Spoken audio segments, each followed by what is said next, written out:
Do you want to build professional websites without coding or a complex setup? With xCloud, you can create a site using the Site Pro AI website builder and host it in just a few clicks. Let's get started. Open your xCloud dashboard and click on the New Site button. Choose one-click apps from the tabs and select Site Pro to get started.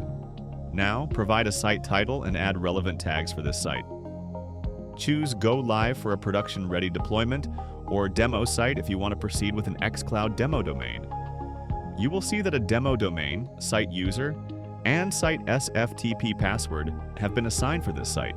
After that, click on the Next button to start the site creation. Within a minute, your Site Pro application will be created. Now, once the site has been created, you will be redirected to the site dashboard. Click on the Edit Now button to go to the Site Pro website builder. You will be inside the Site Pro dashboard instantly and start building your website using Site Pro. You can choose your preferred template or proceed with a blank template. Here you will find many components to customize your site in your preferred way.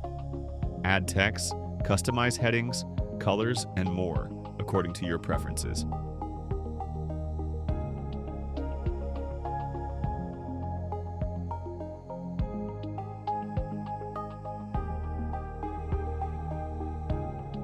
Once the customization is completed, click on the Publish button to make the site live. Now, you can visit the site from the xCloud dashboard. And that's it. This is how easily you can deploy a Site Pro application using xCloud. Thanks for watching. If you enjoyed this tutorial, give us a thumbs up and don't forget to like, share, and subscribe for more tutorials and tips. Happy hosting!